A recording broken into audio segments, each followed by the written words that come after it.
ॐ नमः सिद्धेभ्यः। ॐ नमः सिद्धेभ्यः। नमः सिद्धेभ्यः। ॐ नमः सिद्धेभ्यः। नमः सिद्धेभ्यः। ॐ नमः सिद्धेभ्यः। नमो अरिहन्ताणम्।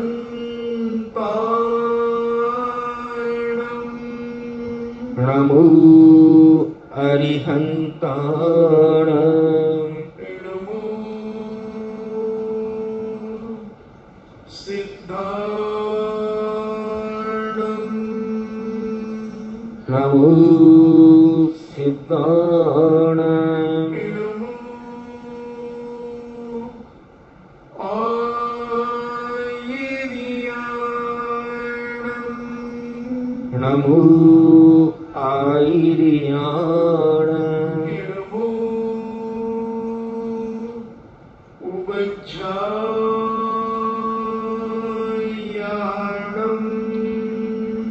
नमो उवज्झायाणम्। नमो लोये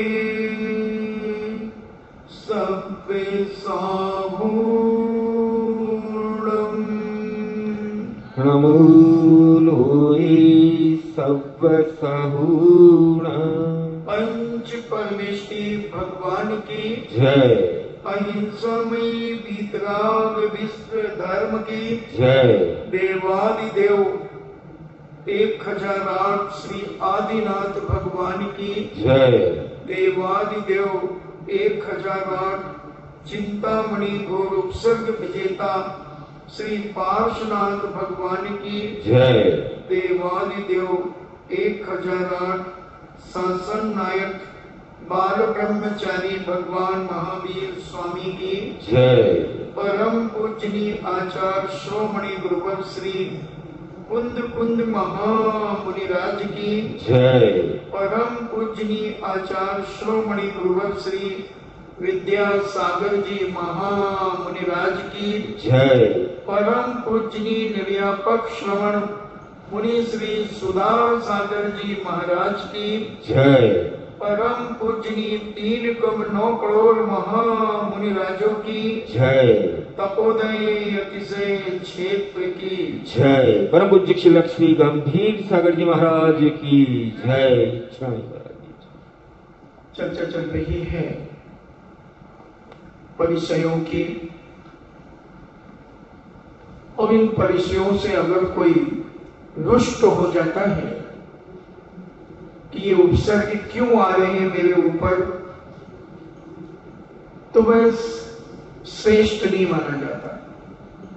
साधु वही होता है जो कितने भी परिचय आ जाएं और उन पर रुष्ट नहीं होता,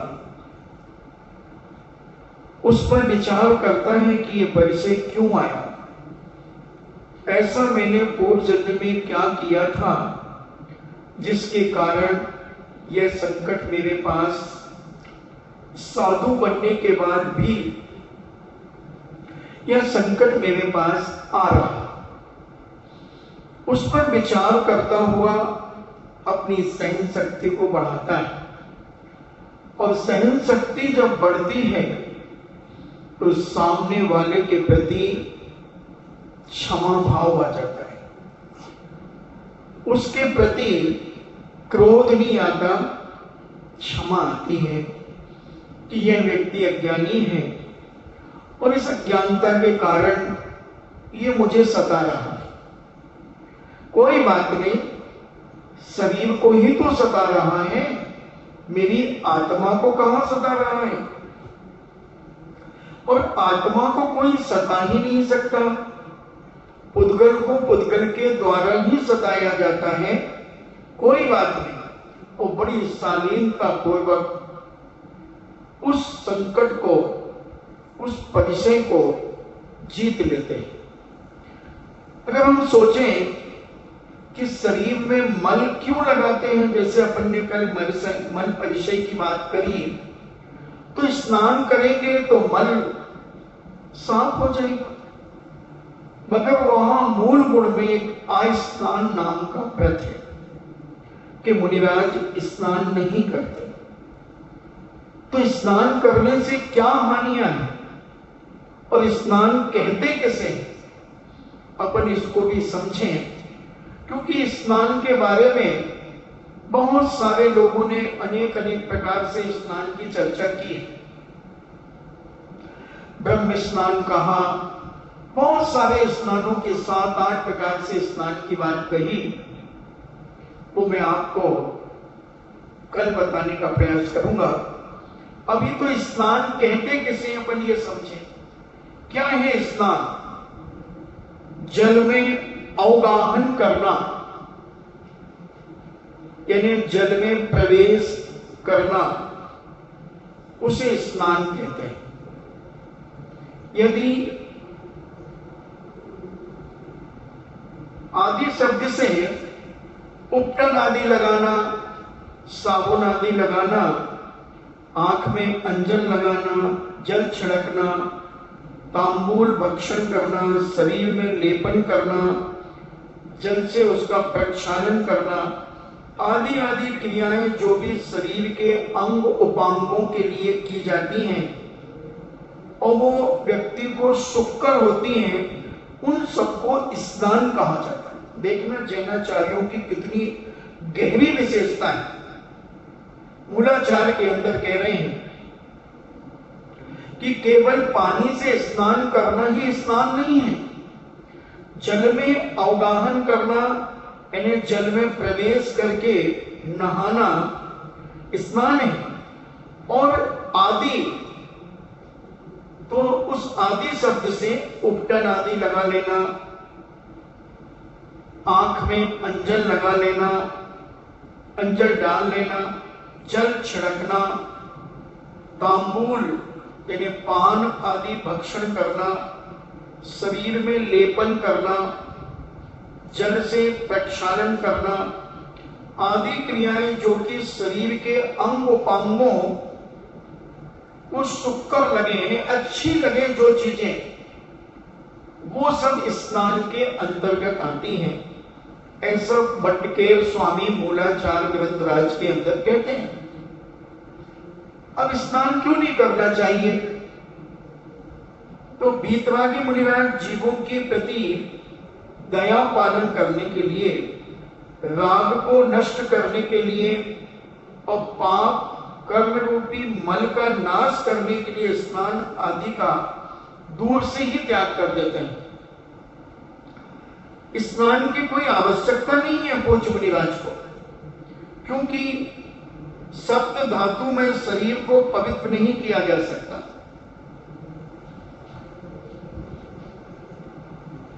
अतः पवित्रता की दृष्टि से स्नान का कोई प्रयोजन नहीं बैठता है। रोग को दूर करने के लिए भी स्नान आवश्यक नहीं है, क्योंकि तब साधु रोग परिचय सहन नहीं कर सकेंगे और शरीर की शोभा के लिए भी स्नान आवश्यक नहीं है, क्योंकि साधु तो वैरागी होता है, वीतरागी होता है, इसलिए स्नान करने की कोई आवश्यकता नहीं है। हमने कहा था कि जैसे आप अपने घर के बर्तनों को, संपूर्ण बर्तनों को साफ नहीं करते, उन्हीं बर्तनों को साफ करते हैं जो आप उपयोग में लेते हैं, भोजन बनाने के, खाने पीने आदि के। और बाकी बहुत सारे बर्तन आपके घर में रखे होते हैं, उनको आप साफ नहीं करते, क्योंकि जिस चीज का उपयोग किया जाए वही गंदा होता है। और दिगंबर साधु अपने शरीर का पाप की क्रियाओं में कभी उपयोग ही नहीं करता, न मन से करता है, न वचन से करता है और न काय से करता है, इसलिए उसे गंदा होने की जरूरत ही नहीं पड़ती। और जब गंदा नहीं होता तो उसे स्नान की भी कोई आवश्यकता नहीं होती है। तो स्नान करने से हानि क्या है, पूछ सकता है अगला आदमी। स्नान करने से 6 काय के जीवों का घात होता है, 5 स्थावर और 10 ऐसे जीव मरण को प्राप्त हो जाते हैं। उन जीवों के घात होने से बहुत ज्यादा पाप होता है। स्नान से ब्रह्मचर्य आदि गुणों का घात करने वाला महान राग प्रकट होता है। आदमी साफ सुथरा होगा नहा करके। अगर साधु की बात चल रही है, साधु अगर अच्छा चमकता हुआ दिखेगा तो सामने वाला उसके शरीर से रागान्वित हो सकता है, राग प्रकट हो सकता है। तथा स्नान करने से उत्पन्न राग से दुर्बुद्धि के कारण हृदय में उसके आत्मगुणों के नाशक पाप कर्म रूप महामन प्रकट होते हैं। अतः मुनिराज कभी स्नान नहीं करते। ठंडे पानी के स्नान करने से 10 स्थावर जीवों को बाधा पहुंचती है। कीचड़ रेत आदि के मर्दन से पानी में क्षोभ पैदा होता है, जिससे उसमें रहने वाले वनस्पति कायिक जीवों की तथा मछली, मेंढक और सूक्ष्म जीवों को पीड़ा उत्पन्न होती है। गर्म पानी से स्नान करें। अगर गर्म पानी से स्नान करने पर भी जन स्थावर जीवों को बाधा होती है। पृथ्वी तथा पहाड़ के बिलों में रहने वाली चींटियां आदि के मरने से और उष्ण जल के ताप से कोमल कण पत्ते आदि के सुलझने से बड़ा दुख होता है। तथा जल के खारेपन से धान्य के रस को भी हानि पहुंचती है। आदि अनेक अनेक प्रकार की हानियां होने के कारण स्नान नहीं करते। और स्नान का त्याग करने से क्या लाभ है? तो हमारे जैनाचार्य कहते हैं स्नान के त्याग करने से हमारे मुनिराजों को निर्ममत्व आदि पाप रूपी मल को दूर करने वाले शुद्ध गुण प्रकट होते हैं। इन्हें शरीर से ममत्व भाव कम होता है। जितना आदमी साफ सुथरा रहेगा उसको शरीर से उतना ज्यादा ममत्व भाव रहेगा। हम देखते हैं कई बार जब कोई अच्छे साफ सुथरे सफेद कपड़े पहन करके आता है, उसकी चाल बदल जाती है। तो और ले ले अपन जब कोई ब्यूटी पार्लर से सिंगारित होकर के आता है, चाहे वो माताएं बहनें हो चाहे पुरुष हो, उसका देखने का नजरिया बदल जाता है, उसका उठने बैठने का ढंग बदल जाता है। और वो कई लोगों को बार बार देखने का प्रयास करता है कि लोग हमें देख रहे हैं कि नहीं। क्योंकि जब ब्यूटी पार्लर से आता है तो 1-2 दिन थोड़ा सा उसके चेहरे में चमक सी रहती है और उससे वो आकर्षित करता है लोगों को कि देखो मैं कितना साफ सुथरा लग रहा हूं, मैं कितना सुंदर लग रहा हूं। ऐसा वह कोशिश करता है। तो ऐसी वह कोशिश करके लोगों को आकर्षित करता है। तो यहां पर पूज्य जैनाचार्य यही कह रहे हैं कि अगर वह साधु स्नान आदि करेगा तो फिर वो शरीर से ममत्व भाव उसका बढ़ेगा। हमारे पूज्य आचार्य श्री तो ब्रह्मचारियों को भी नहाने के लिए मना करते थे। पहले 7वीं 8वीं 10वीं पदमाधारी ब्रह्मचारियों को क्यों नहाना? वो कहें पूजन करना। किसने कहा तुम्हें पूजन करना है? भाव पूजा करना। क्यों नहाना? रागान्वित होना। तो पहले बहुत पहले शुरू में ऐसा पूज्य मुनि श्री बताते हैं। तो नहाने से शरीर में उज्ज्वलता तो आती है, साफ सफाइयत रहने से थोड़ा मन फ्रेश रहता है। मतलब ये ग्रस्तों की व्यवस्थाएं हैं। साधु का तो मन हमेशा फ्रेश रहता है, सच्चे साधु का। ब्रह्मचारी सदा शुचि। ब्रह्म संग्रहकार कहते हैं ब्रह्मदेव सूरी द्रव्य संग्रह की टीका में कि ब्रह्मचारी तो सदा शुचि है, वो तो शुद्धता से रोध क्रोध है सदा। अगर सच्चा ब्रह्मचारी है तो वो शुचिता को प्राप्त है। फिर बाहर की शुचिता कोई कार्यकारी नहीं होती।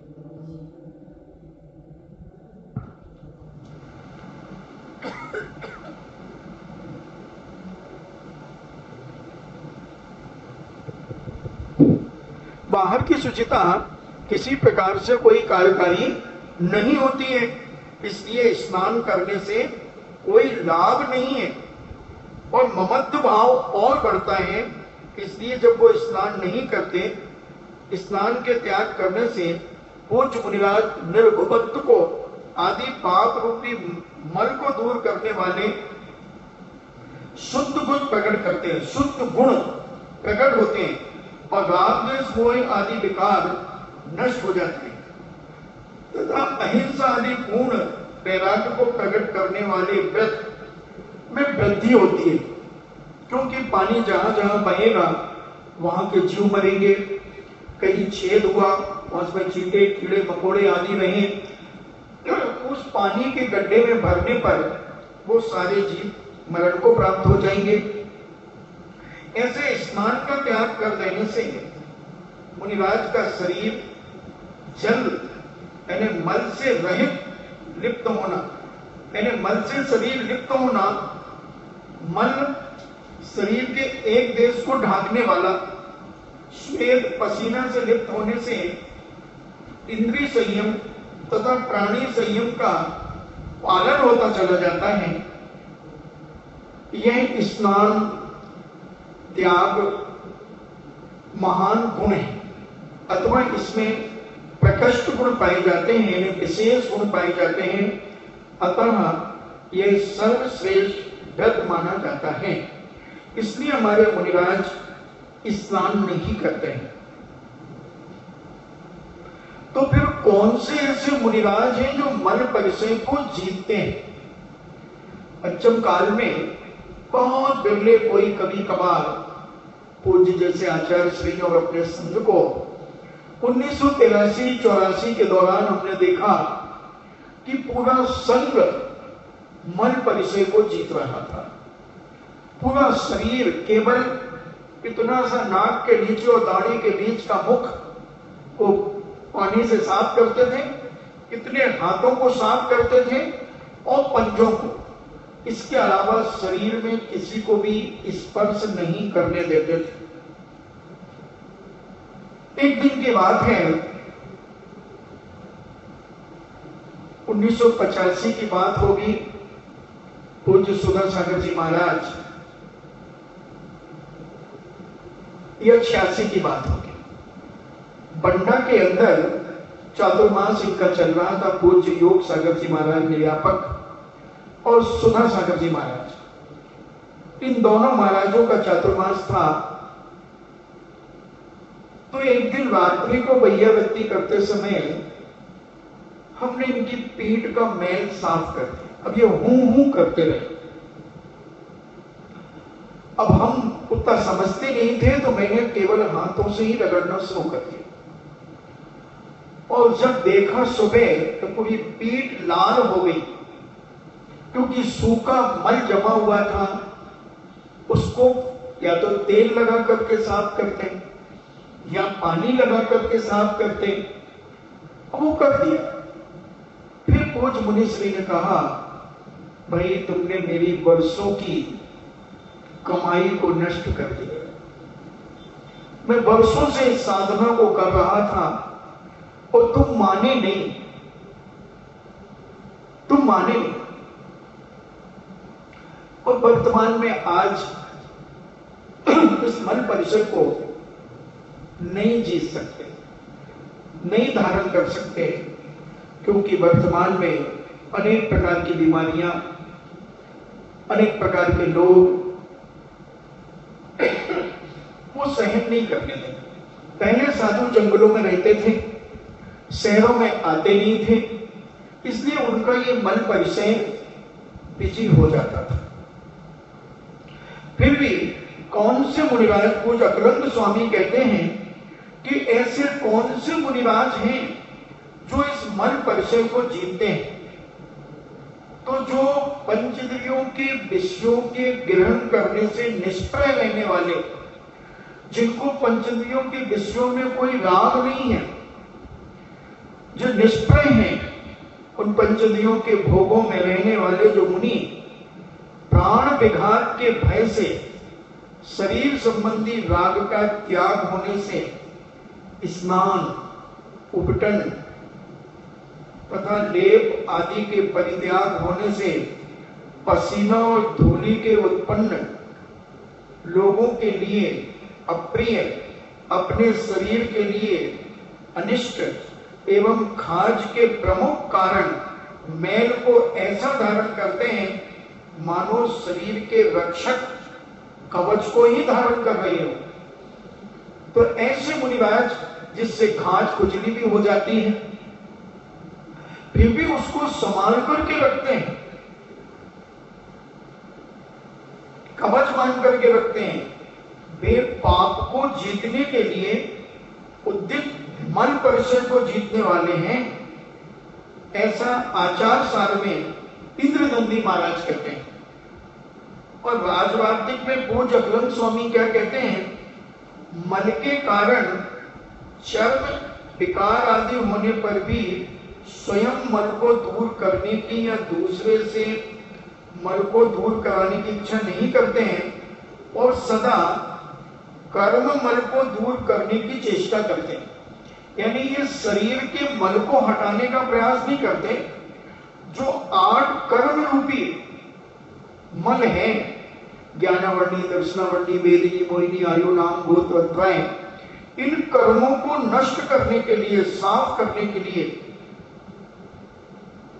चेष्टा करते हैं, और जो पूर्व मन को दूर करने की इच्छा नहीं करते,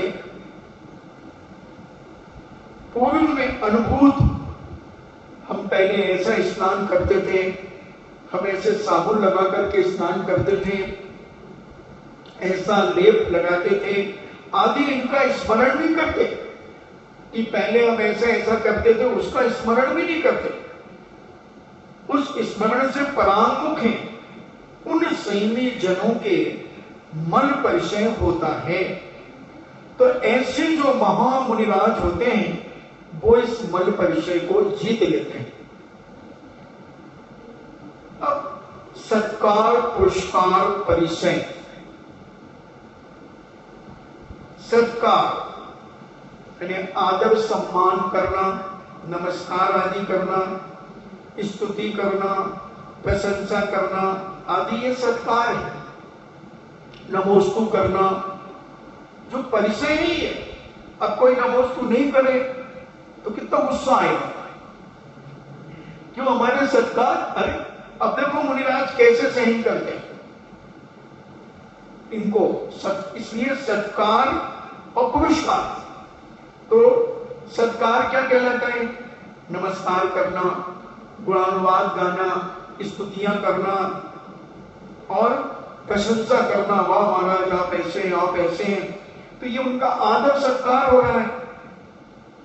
और पुरस्कार चलते समय यात्री आदि में उनको आगे रखना, जैसे बिहार आप आगे चलिए महाराज जी, आप आगे चलिए महाराज जी, ऐसा उनका बहुमान करना, उनको आगे रखना, स्वयं पीछे चलना, ये पुरस्कार है। तो जो मुनिराज ज्ञान विज्ञान से सुशोभित हैं, यानी जो विवेक रखते हैं, जो ज्ञानवान हैं, वो इसका कभी ध्यान नहीं रखते कि कौन मुझे नमोस्तु कर रहा है, कौन नहीं कर रहा है, कौन आगे चल रहा है, कौन पीछे चल रहा है। आगे पीछे से कोई आत्मा के कल्याण में रुकावट आने वाली नहीं है। किसी के नमोस्तु आदर सत्कार देने से कोई आत्मा का कल्याण नहीं हो जाएगा। तो इसका विचार करते हैं कि चाहे कोई मुझे नमस्कार करे या ना करे, स्तुति करे ना करे, गुणानुवाद करे ना करे, मेरी प्रशंसा करे ना करे आदि, और कहीं भी यात्रा आदि विहार आदि में आगे पीछे करे या ना करे, उनको आगे रखना या स्वयं पीछे चलना, ये पुरस्कार कहलाता है। तो जो मुनिराज ज्ञानवान होते हैं, विवेकशील होते हैं, चारित्रवान होते हैं, श्रेष्ठ होते हैं और निर्दोष चर्या का जो पालन करते हैं, वो इस प्रकार से अपने समय को खराब नहीं करते, क्योंकि जितनी देर ये विचार करेंगे उनका महाकीमती समय है, महामूल्यवान समय है। एक एक सेकंड मुनिराजों का समय महामूल्यवान है बंधु, इसलिए वो इन चीजों पर ध्यान देते ही नहीं। कौन सत्कार कर रहा है, कौन पुरस्कार दे रहा है, नहीं। ऐसे ज्ञान विज्ञान से जो सुशोभित हैं और तपस्या आदि अनेक सद्गुणों से जो विभूषित हैं, ऐसे मुनिराज सत्कार पुरस्कार का त्याग कर देते हैं और सत्कार पुरस्कार ना करें तो उन्हें कोई खेद प्राप्त नहीं होता, किसी प्रकार का कोई दुख नहीं होता, कोई परेशानी नहीं होती। उसको कहते हैं सत्कार पुरस्कार परिचय जय। देखो जैनाचार्य कितना जानते थे कि कहां तुम्हारा फेल होने के चांस है। क्या सत्कार किसी ने दो हमारे लिए थोड़ी सी प्रशंसा कर दी तो क्या उसकी प्रशंसा करने से हमारे पास वो गुण आ गए? अबे हमारे पास गुण है तो वो करे और ना करे उससे क्या फर्क पड़ता है? हमें नमोस्तुच्छामि करे और ना करे इससे क्या फर्क पड़ता है?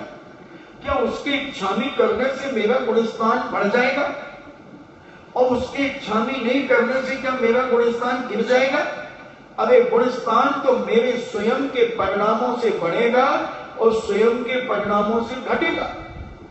दुनिया की कोई ताकत मुझे न गिरा सकती है न उठा सकती है। मैं स्वयं अपने द्वारा उठूंगा और स्वयं अपने द्वारा गिरूंगा। ऐसा परिणाम जब एक साधक के अंदर आता है तब वह सत्कार पुरस्कार परिचय को जीत लेता है। ये परिचय जीतने से महान कर्मों की निर्जरा होती है और ये परिचयों में उलझ जाना महान कर्मबंध का कारण होता है।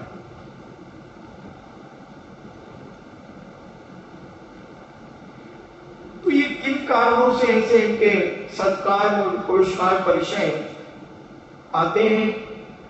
तो कहते हैं चिरकाल से ब्रह्मचर्य व्रत के धारी महातपस्वी स्व और पर समय का निश्चय हितोपदेशी कथा मार्ग कुशल, यानी जो कथा वाचक होते हैं, यानी प्रवचन करता होते हैं, अनेक बार परवादी के साथ साथ करके विजय प्राप्त करने वाले होने पर भी किसी के द्वारा प्रमाण भक्ति आदर आसन दान पूजा प्रशंसा रूप सत्कार तथा क्रियाओं में मुखिया बनाना प्रधानता देना आमंत्रण देना रूप पुरस्कार नहीं करते, वह मुनिराज सत्कार पुरस्कार परिचय जय होता है। इन्हें बहुत स्वीकाल से साधना कर रहे हैं, अखंड ब्रह्मचर्य का पालन कर रहे हैं, इन्हें ब्रह्मचर्य के धारी हैं, महान तपस्वी हैं, हफ्ते में 4-4 6-6 उपवास कर लेते हैं, कभी 15 दिन के उपवास कर लेते हैं और जो स्व और पर समय को जानते हैं, ऐसे निश्चय और हितोपदेशी हैं, दूसरों को हित का उपदेश देते हैं, कल्याण का उपदेश देते हैं, कथा मार्ग में कुशल, जो प्रवचन करने में महान कुशल हैं, योग्य हैं और अनेक अनेक परवादियों पर कुठाराघात करते हुए उनसे वाद विवाद करते हैं, अन्य दर्शनकारों का खंडन मंडन करते हैं,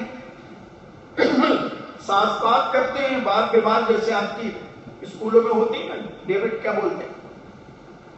तो ऐसी प्रतियोगिता मतलब उनसे कई विद्वान आकर के उनसे चर्चा करते हैं, शास्त्रों का खंडन मंडन कर देते हैं और जैन दर्शन को बिजी हो जाते हैं।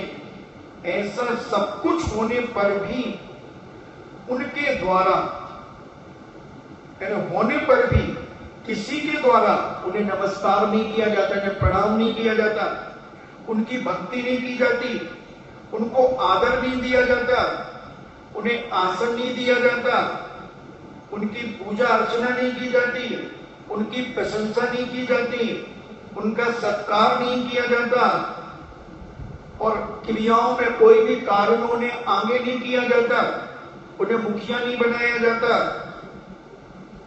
और आमंत्रण भी नहीं देते कि महाराज जी चलो, आप चलो, मंच पे चलो, महाराज जी आप पधारो। नहीं, कुछ भी नहीं, कोई कुछ नहीं करता। उसके बाद भी मुनिराज बड़े शांत और प्रसन्न रहते हैं। वो है सत्कार, पुरस्कार, परिचय, जय। सुंदर जी तो मुंह फुला के बैठ जाए अगर कोई एक दिन इच्छा भी न करे तो। गए काम से, पधार गए, कोई फर्क नहीं। क्या सत्कार, उसके नमोस्तु इच्छामी से क्या फर्क पड़ेगा? वो है कौन? ऐसा विवेक जिनको होता है वो सत्कार, पुरस्कार, परिचय को बिजी हो जाते हैं।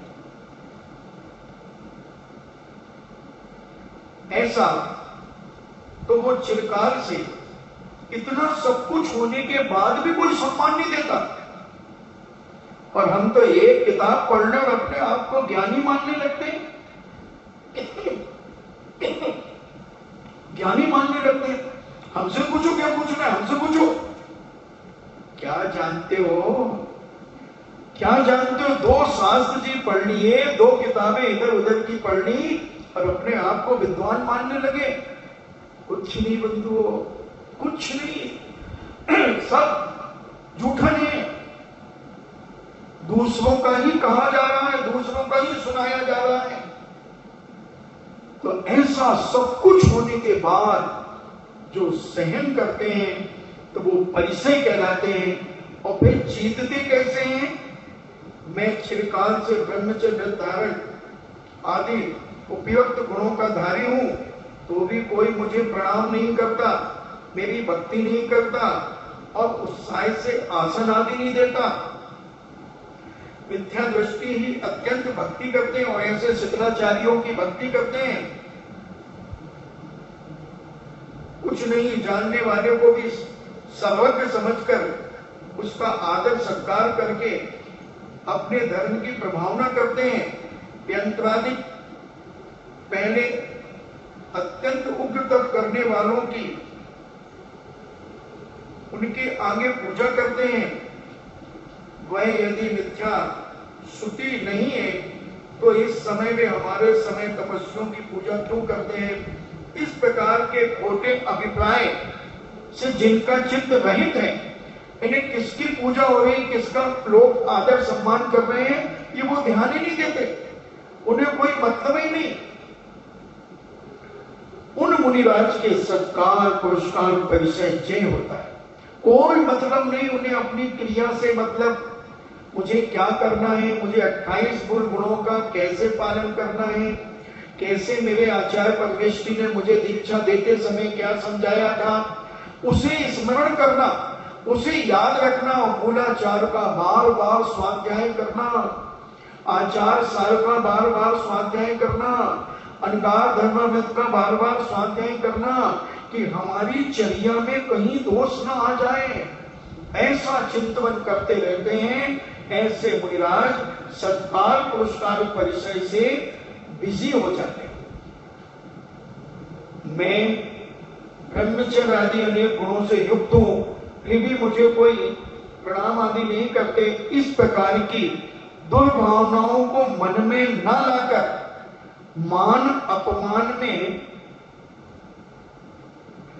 समवृत्ति रखने वाले, सत्कार पुरस्कार की आकांक्षा नहीं करने वाले और मात्र सेव मार्ग का ध्यान करने वाले संयमी के सत्कार, पुरस्कार, परिचय, जय होता है। यद्यपि मैं तप और शास्त्र से प्रसिद्ध हूं, मुनियों में ज्येष्ठ हूं, तथापि कोई भक्ति से न मेरा पुरस्कार करता है, न मेरी कोई प्रशंसा करता है और न मुझे कोई नमस्कार करता है। इस प्रकार जो मान अहंकार के द्वारा की हुई ग्लानि को प्राप्त नहीं होता, वह मुनि सत्कार पुरस्कार को जीतने वाला होता है। यानी उसे कोई मतलब नहीं होता, वो अपनी चर्या से युक्त रहता है। अपने सुबह से लेकर शाम तक, शाम से लेकर सुबह तक 24 घंटे अपने आगम के अनुसार अपनी चर्या का पालन करता है। कोई क्या कर रहा है उसे पता ही नहीं, उसे कौन क्या कह रहा है कुछ पता ही नहीं। वो ऐसा ध्यान देता है अपने आप में, अपने स्वाध्याय में, अपने मंत्र जाप में और अपने व्रत उपवास में, अपनी साधना, अपने संयम को निखारता रहता है, किसी से अपेक्षा नहीं रखता। और जो व्यक्ति अपेक्षा रखेगा उसकी नियम से उपेक्षा होगी। जो अपेक्षा रखेगा, क्यों रखें हम किसी से अपेक्षा, तो हमारी उपेक्षा ही नहीं होगी अगर हम अपेक्षा नहीं रखेंगे। तो हम तो 24 घंटे परीक्षा देने के लिए तैयार रहे कि लो तुम मुझे जिस कांटे पे तोड़ना चाहो तोड़ लो, रत्न करंडक श्राव का जार में तोड़ना चाहते हो तोड़ लो, मिला लो। ऐसे हमारे पूज्य आचार्य श्री को लोग चलते फिरते मूलाचार कहते हैं। चलते फिरते मूलाचार, साक्षात समय सार, साक्षात समय सार। क्यों कहते हैं? क्योंकि न वो सत्कार की चिंता करते हैं, न पुरस्कार की चिंता करते हैं, वो तो अपने आत्म तत्व की चिंता करते हैं, अपने आत्मा का कल्याण करने की चिंता करते हैं। और वो कुछ नहीं करते, कौन क्या कह रहा है, कौन क्या कर रहा है, कुछ नहीं करते, कोई मतलब नहीं उन्हें दुनिया से।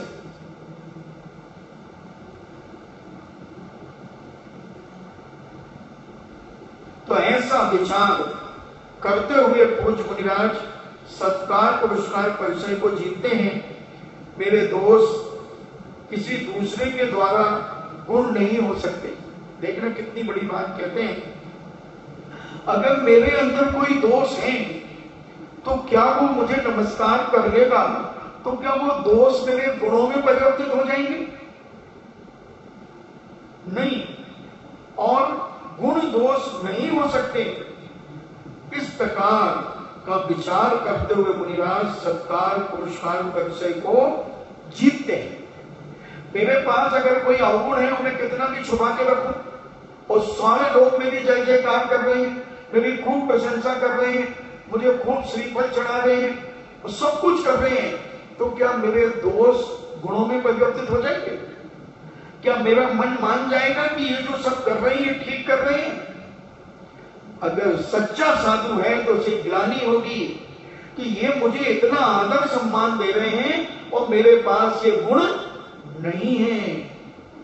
एक बार पूज्य मुनि श्री ने सुनाया था कि आचार्य श्री ने एक बार कहा कि देखो तुम्हारी पूजा होती है तो तुम पूजा को बड़े गौर से सुना करो, बड़े गौर से सुना करो। तो बोले हम महाराजों ने कहा कि महाराज अपनी पूजा अपन गौर से क्यों सुने?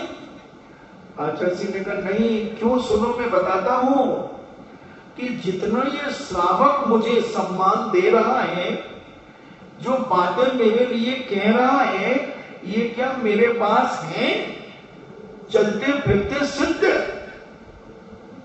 क्या मैं सिद्धों के समान चर्या कर रहा हूं? अपन पूजा में कितने गुणानुवाद करते हैं, तो उस पूजा को सुनो गुनो, और फिर तुम्हारे पास गुण नहीं है तो विचार करो कि देखो मेरे पास ये गुण नहीं है, फिर भी ये श्रावक भक्ति में देखो मुझे कितना सम्मानित कर रहा है। धिक्कारो अपने आप को। और हम तो झूठी प्रशंसा बहुत चाहते हैं, और झूठी प्रशंसा कर लो तो जितने चाहे बार उतने बार बुला लो, उतने बार बुला लो, कुछ भी करा लो, नहीं बंधु नहीं। ऐसा ये सत्कार पुरस्कार परिचय में बहुत पहले पढ़ा होगा, मगर आज उसकी गहराई को पता चला कि ये सत्कार पुरस्कार परिचय में सोचता था क्या है, मगर आज पता चला कि ये सत्कार पुरस्कार परिचय में मन को खराब नहीं करना, इसका ध्यान नहीं देना। अपना देखो, कहते ना अपना लोटा छानो, अपना लोटा छान करके पी जाओ। कुआं छानने में लगोगे तो कई जिंदगी निकल जाएंगी और कुआं नहीं छान पाओगे। और आज जो जो कुआं छान रहा है वही परेशान हो रहा है, और जो अपना लोटा छान रहा है वो मस्त बिंदास है, उसे कोई तकलीफ नहीं, तकलीफ होते हुए भी वो मस्त है। तो ऐसा जीवन में विचार करना चाहिए। अब कहते हैं प्रज्ञा परिचय जय। क्या है प्रज्ञा? प्रज्ञा यानी ज्ञानवान। प्रज्ञा परिचय, इसको कैसे जय करें? मैं 11 अंग का जानकार हूं, मैं 14 पूर्व को जानता हूं, मैं अंग पूर्व और प्रकीर्णक शास्त्रों में विशारद हूं, मैं बहुत ज्ञानवान हूं, तथा शब्द शास्त्र, न्याय शास्त्र, आध्यात्मिक शास्त्र में निपुण हूं। मेरे आगे दूसरे जन सूर्य की प्रभा से अभिभूत हुए खद्दोत के समान हैं, बिल्कुल सुशोभित नहीं होते। इस प्रकार विज्ञान मद यानी उस ज्ञान का मद का निराश होना प्रज्ञा परिचय चाहिए। मैंने इतना सब कुछ होने के बाद भी मद नहीं आना। इतने ज्ञानवान, 11 अंग 14 पूर्व का ज्ञान, प्रकीर्णक का ज्ञान, उन सब में विशारद हैं, और शब्द शास्त्र क्या उच्चारण है, एक एक शब्द बिल्कुल विसर्ग, मात्रा, हलंत सब स्पष्ट। न्याय शास्त्र यानी दर्शन शास्त्र में पारंगत हैं, अध्यात्म ग्रंथों में पारंगत हैं, और मेरे आगे सूर्य की प्रभा से यानी मेरे सामने सूर्य की प्रभा भी एक जुगनू के समान है, बिल्कुल सुशोभित नहीं होते। यानी अपने आप का ज्ञान छुपा करके रखते हैं, बोलते ही नहीं। इस प्रकार विज्ञान मद का निराश होना यानी उसका कोई अहंकार नहीं होना, वह प्रज्ञा परिचय जय कहलाता है। तो कहते हैं प्रज्ञा परिचय किन निमित्तों से उत्पन्न होता है? तो अंग पूर्व प्रकीर्णक आदि में विशारद का होना यानी उसमें चतुर होने पर, दूसरे ग्रंथों के ज्ञाता होने पर, अनुत्तरवादी जो वादियों को निरुत्तर कर देते हैं, यानी कोई भी उनसे चर्चा करने आए उसका जवाब देने में सक्षम है होने पर, प्रकार विषय अर्थ के ज्ञान होने पर, और हमेशा भूत भविष्य वर्तमान का ज्ञान जिन्हें प्राप्त है, पर शब्द न्याय अध्यात्म आदि में निपुण होने पर मुनिराज के प्रज्ञा परिचय उत्पन्न होता है। इतना सब कुछ होने पर उनके पास कोई जाते ही नहीं चर्चा करने के लिए, उनसे कोई कुछ पूछता ही नहीं, तो उन्हें मन में ये भाव नहीं आता कि कोई मुझे पूछ नहीं रहा, और अगर आता है तो वो प्रज्ञा परिचय है। आओ आओ हम तुम्हें पढ़ा दे, आओ तुम्हें पढ़ा दे। अरे हम कितना जानते हैं अभी जो हम तुम्हें पढ़ा देंगे? तो ऐसा अपने ज्ञान को, इतना सब कुछ होकर के भी कोई उनसे कुछ पूछता नहीं, वार्तालाप नहीं करता, तो वो प्रज्ञा परिचय है। अगर उनको विकल्प होता है तो, और कैसे जीत लेते हैं प्रज्ञा परिचय को?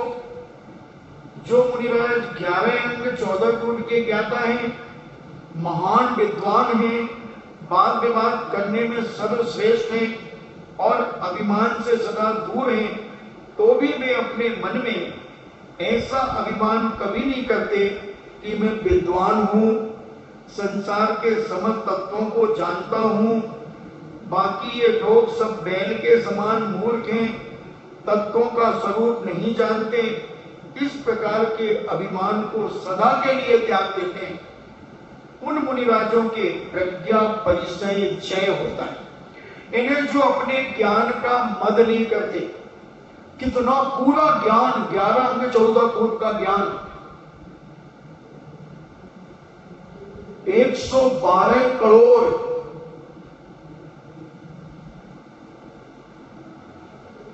और 58 ऐसा कुछ संख्या, जो पूरे द्वादशांग के पदों की संख्या, वो सारा जानते हैं, ज्योतिष जानते हैं, न्याय जानते हैं, दर्शन जानते हैं, सारा जो अपन ने 4-5 दिन में सुना था, वो सारा ज्ञान होने के बावजूद भी रंच माद भी चेहरे पर फीलिंग नहीं होती, मन में विकल्प नहीं आता कि लोग मेरी इज्जत नहीं कर रहे हैं, लोग मुझसे कुछ पूछ नहीं रहे हैं, वो प्रज्ञा परिचय जय होता है। और क्या विचार करते हैं, और आचार्य कहते हैं कि ऐसे ज्ञानवान मुनिराज क्या विचार करते हैं उस जीतने के लिए प्रज्ञा परिचय को, प्रत्यक्ष तथा एक साथ समस्त वस्तुओं को जानने वाला ज्ञान, केवल ज्ञान जिसका स्वरूप है, ऐसे किसी जीव को परोक्ष पूर्ण शुद्ध ज्ञान प्राप्त होने पर भी यदि ऐसा गर्व होता है कि मैं सब मत मतांतरों को, सभी शास्त्रों का ज्ञाता हूं, तो भी वह अपने हृदय में उस लज्जा को क्या नहीं विस्तृत करता। इस प्रकार विचार करते हुए मुनिराज क्षयोक्षमिक ज्ञान के अहंकार को नष्ट करते हैं। वो विचार करते हैं कि इतना ज्ञान होने पर भी वो अपने आप को कितना शांति से रखते हैं, तो मैं क्यों उथल पुथल मचा रहा हूं थोड़ा सा ज्ञान होने पर। ऐसा वो विचार करके उस प्रज्ञा परिचय को जीत लेते हैं। असंत परिचय जय,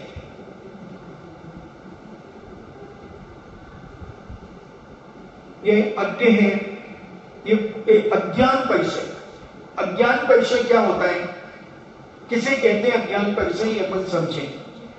यह अज्ञ है, ये कुछ नहीं जानता है, ये मूर्ख है, पशु के समान है, इत्यादि आक्षेप वचनों को शांतिपूर्वक सहने वाले, अध्ययन तथा अर्थ ग्रहण में श्रम करने वाले, और जो हमेशा स्वाध्याय करते रहते हैं, तत्वों का चिंतन मनन करते रहते हैं,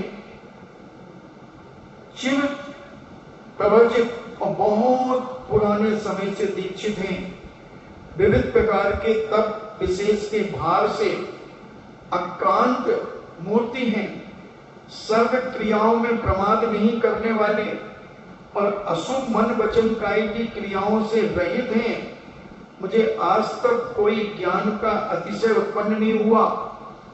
इस प्रकार अपने मन में अज्ञान से हीन भावना नहीं आने देना, मानसिक ताप से संतापित नहीं होना, ये अज्ञान परिचय जय कहलाता है।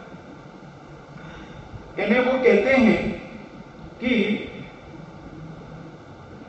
मैं अज्ञ हूं, मैं कुछ नहीं जानता, मैं तो पशु के समान हूं, इत्यादि आपेक्ष वचनों को शांतिपूर्वक सहन करने वाले, सब कुछ ज्ञान है मगर कोई उनको उपेक्षा करता है, मान सम्मान नहीं देता, तो भी वो अपने मन में किसी प्रकार का विकल्प नहीं करते और उस अज्ञानहीन भावना नहीं आने देते अपने अंदर कि लोग मुझे सम्मान क्यों नहीं दे रहे हैं, मैं सब कुछ जानता हूं, सब कुछ करता हूं, सही सही करता हूं, आगम को जानता हूं, आगम के तत्वों को जानता हूं, फिर भी उसके बारे में वो विचार नहीं करते हैं कि लोग मुझे क्यों नहीं पूछ रहे हैं।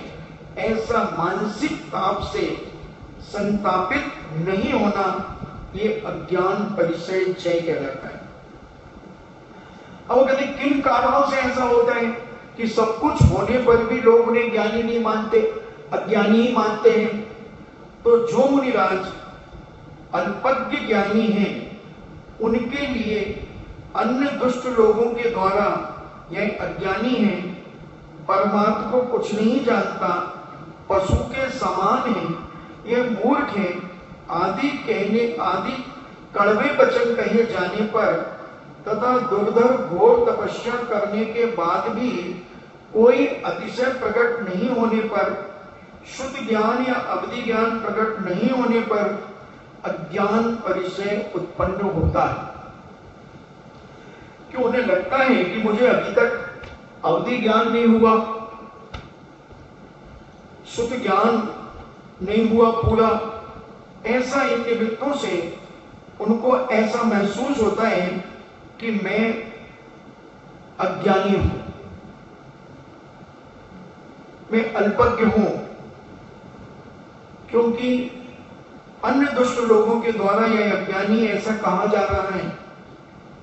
परमात्मा को मैं कुछ नहीं जानता, मैं पशु के समान हूं, मैं मूर्ख हूं, ऐसा आदि कड़वे वचन कहे जाने पर तथा दुर्धर और कैसी तपस्या में करने में महान तपस्वी हैं, करने के बाद भी कोई अतिशय प्रकट नहीं होने पर, शुद्ध ज्ञान और अवधि ज्ञान प्रकट नहीं होने पर अज्ञान परिचय उत्पन्न होता है। तो उसको जीतते कैसे हैं वो? ऐसे अज्ञान परिचय आने पर कैसे जीतते हैं? वो कहते हैं मेरी बुद्धि ज्ञान ध्यान में लीन रहती है तथा तप भी मेरा तीव्र है, फिर भी मुझे पूर्ण ज्ञान प्राप्त नहीं हो रहा है। यह मूर्ख है, पशु है, इस प्रकार के वचन सुनने के लिए समर्थ नहीं हूं। इस प्रकार के अज्ञान परिचय को वे मुनि सहन करते हैं और जिन्हें वस्तु स्थिति का स्पष्ट ज्ञान है, मगर उन्हें ऐसा लोग कहते हैं और उसको वो सहन करते। कई बार स्कूल में मास्टर साहब नहीं कहते तेरे अंदर तो भूसा भरा है, तेरे दिमाग में गोबर भरा है, गोबर।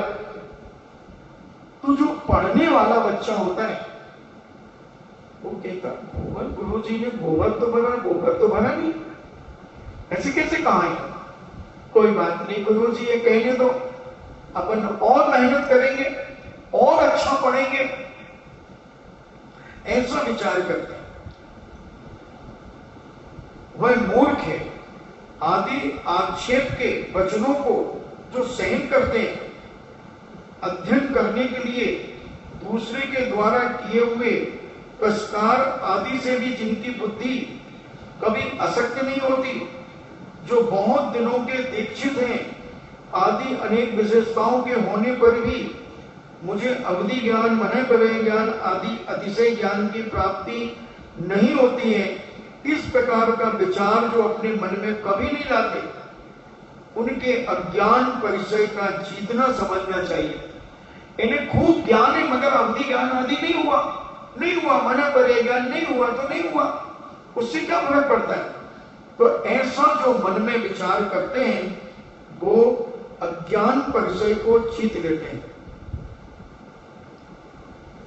और क्या विचार करते हैं वो अपने अज्ञान परिचय को जीतने के लिए? वस्तु स्थिति को स्पष्ट जानने वाले मुनिराज कार्य अंतरंग और बहिरंग दोनों कारणों के मिलने पर होता है, अन्य प्रकार से नहीं, इस प्रकार विचार करते हैं।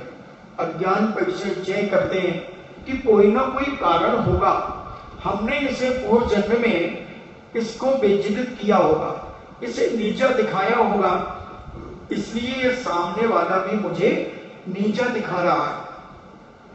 कोई बात नहीं, इसके नीचे दिखाने से क्या मैं नीचा देख लूंगा? क्या मेरा अपमान हो जाएगा? और इसका गुणानुवाद करने से क्या मेरा सम्मान हो जाएगा? नहीं, ऐसा वो अज्ञान परिचय जीत लेते हैं और उस अज्ञान परिचय के जीतकर अपने कर्मों की निर्जना करते चले जाते हैं। उस समय जब पंडित भूरामल जी बनारस में पढ़ते थे, जब उन्होंने संस्कृत, प्राकृत, अपभ्रंश, हिंदी, अंग्रेजी आदि अनेक भाषाओं का ज्ञान प्राप्त कर लिया, अब उनके मन में भाव आया कि मैं साहित्य पढ़ूं।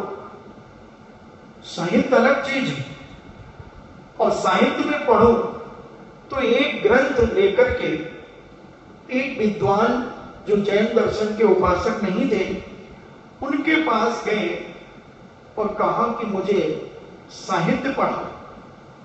उन्होंने देखा, बोले जैन हो? बोले हाँ। बोले तुम्हारे यहां क्या साहित्य है? और किताब लेकर के फेंक दी। जब उनका ग्रंथ फेंक दिया तब उन्हें लगा कि मैं अभी ज्ञानी नहीं हूं, मैं बहुत अज्ञानी हूं, अभी मुझे बहुत पढ़ना है, बहुत पढ़ना है। और फिर उन्होंने विचार किया कि कोई बात नहीं, तुम्हारा बाहुल्य है। मन में सोचा तुम विद्वानों का बाहुल्य है, हम जैन विद्वानों का बाहुल्य कम है, इसलिए तुम मुझे अज्ञानी मूर्ख समझते हो। कोई बात नहीं, तुम समझो, मगर मैं एक ना एक दिन जैन साहित्य को इतनी ऊंचाइयां दूंगा, इतनी ऊंचाइयां दूंगा कि तुम सारे विद्वान मिलकर के लोहे के चने चबाओगे। ये उन्होंने अपने अंदर संकल्प किया और उनकी अज्ञानता, अपने अज्ञान को उन्होंने स्वीकार किया कि हो सकता है इनके लिए हमारा साहित्य अज्ञान हो, हमारा धर्म इनके लिए अज्ञान हो, और इन्होंने मुझे भी अज्ञानी समझा है। कोई बात नहीं, मैं इसको सहन करता हूं और मैं बताऊंगा कि जैन दर्शन में क्या है। और ब्रह्मचारी जी ने उसी समय अपनी चोटी में एक गांठ लगाई और उसी समय ब्रह्मचर्य का संकल्प किया कि मैं अब बताऊंगा। और फिर उन्होंने जो महाकाव्य लिखे, जयोदय महाकाव्य, सुदर्शनोदय महाकाव्य, वीरोदय महाकाव्य, भद्रोदय महाकाव्य, ऐसे चार संस्कृत के महाकाव्य जिन्होंने लिखे और जिनका साहित्य आज बड़ी बड़ी यूनिवर्सिटियों में भी पढ़ाया जाता है। उस समय उन्हें अज्ञान परिचय सहन करना पड़ा, मगर उस अज्ञान परिचय से जय कर लिया, उन्होंने जीत लिया। ऐसा एक टीस लग जाए तो हम अपने धर्म की प्रभावना कर लेते। तो ऐसा अज्ञान परिचय अपन ने समझने का प्रयास किया, जानने का प्रयास किया। अब एक दर्शन अदर्शन परिचय और रह गया, इसको आज समाप्त करते हैं। अदर्शन परिचय क्या है? सुना जाता है कि पूर्व मुनियों के द्वारा तबके अतिशय उत्पन्न होते थे। वो मुनिवास सोचते हैं कि ऐसा देखा जाता है कि बड़े बड़े मुनिवास जब तपस्या करते थे तो बड़े बड़े देवता उनके चरणों में आकर के नमस्कार करते थे, बड़े बड़े अतिशय पैदा होते थे,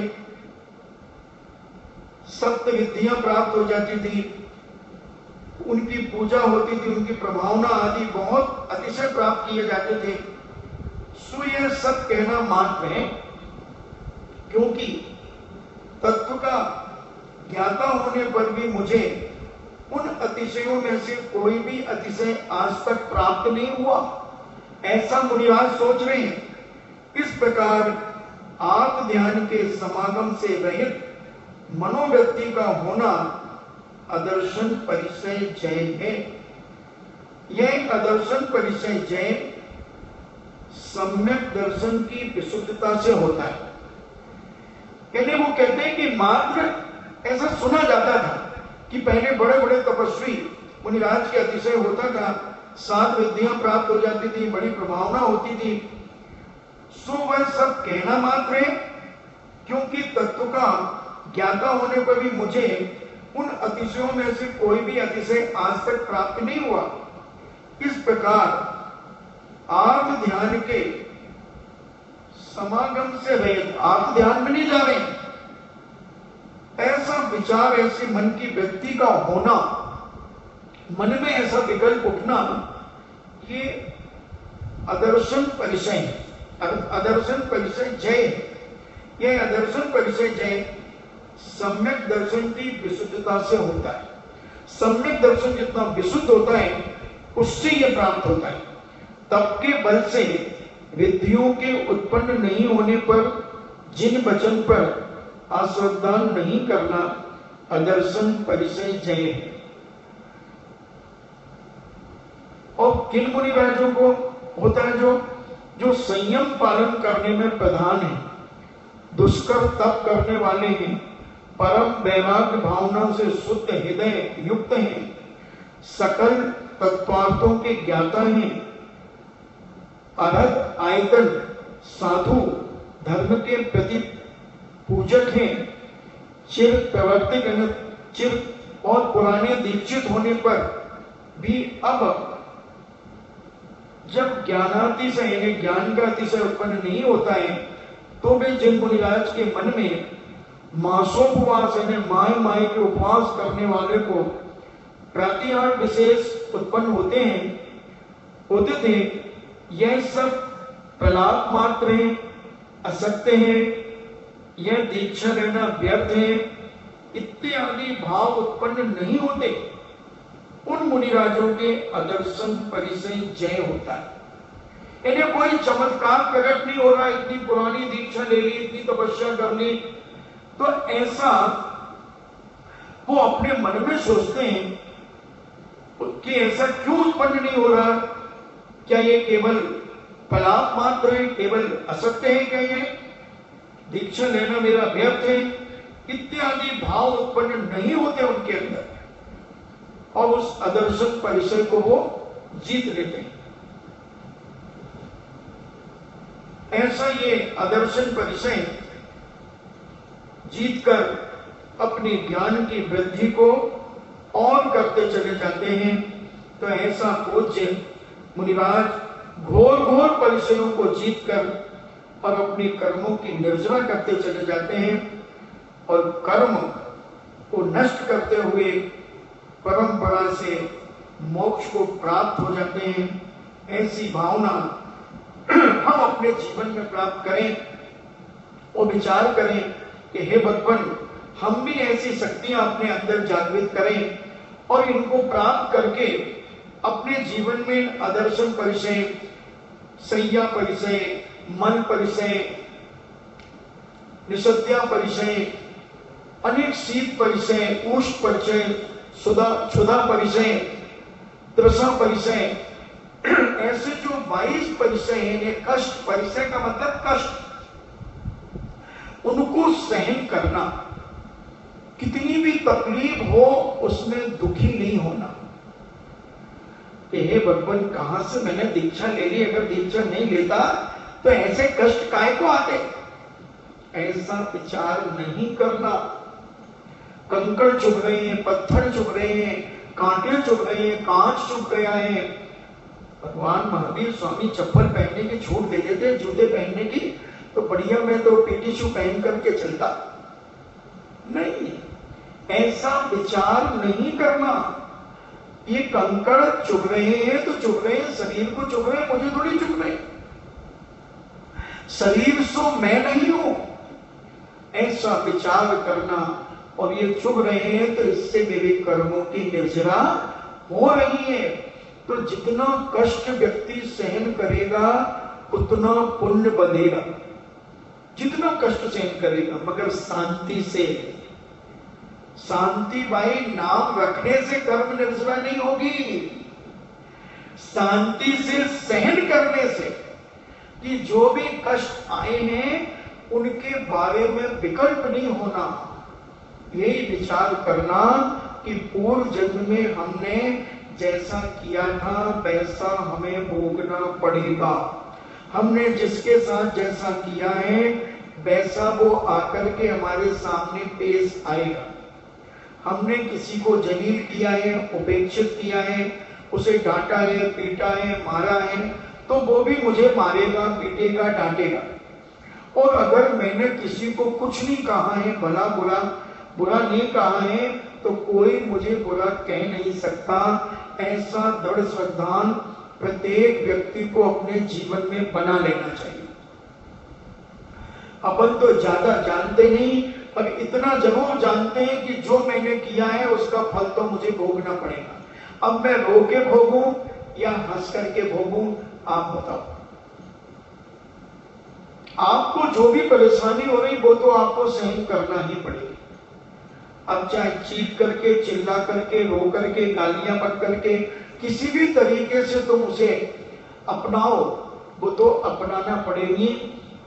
तो धर्म कहता है कि आप सहन करो और अपनी वस्तु मान करके उसे ग्रहण करते चले जाओ, सामने वाला भी कष्ट देने के लिए रुक जाए। जब हम चिढ़ते हैं तो और चिढ़ाया जाता है, हम परेशान होते हैं तो और परेशान किया जाता है। इसलिए मैं कहता हूं कि कभी अपनी परेशानी व्यक्त मत करो किसी के सामने।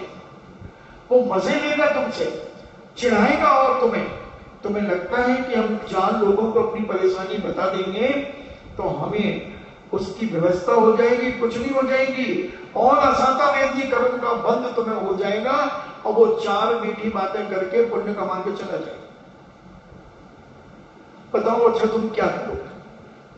अगर चलो किसी को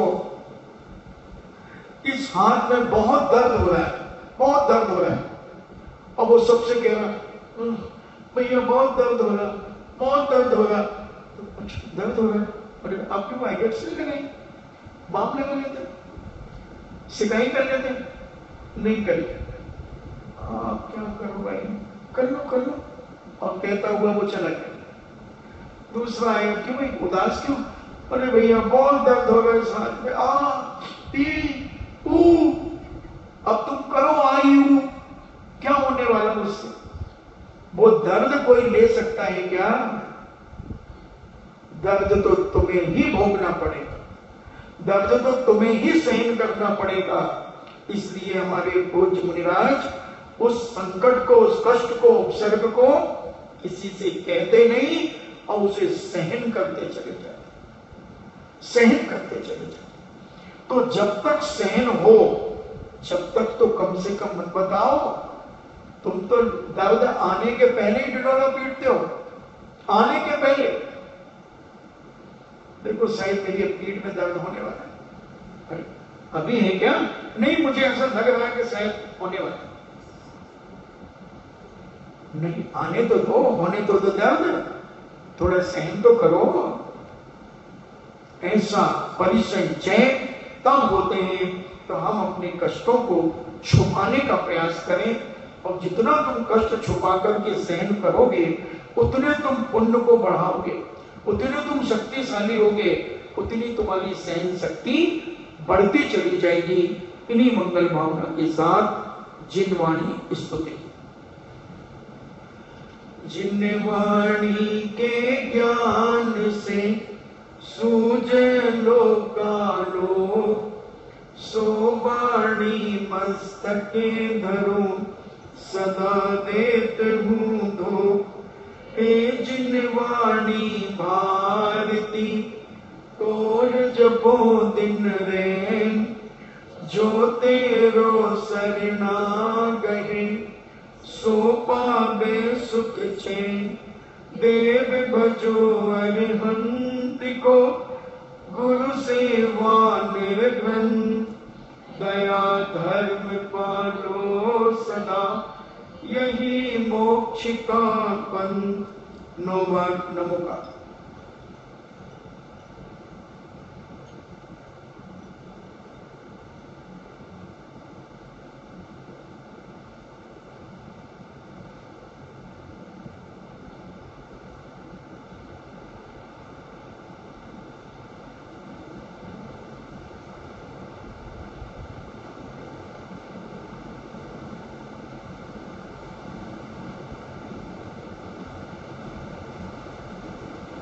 परम पूजनी द्वादशां जिनवाणी माता की।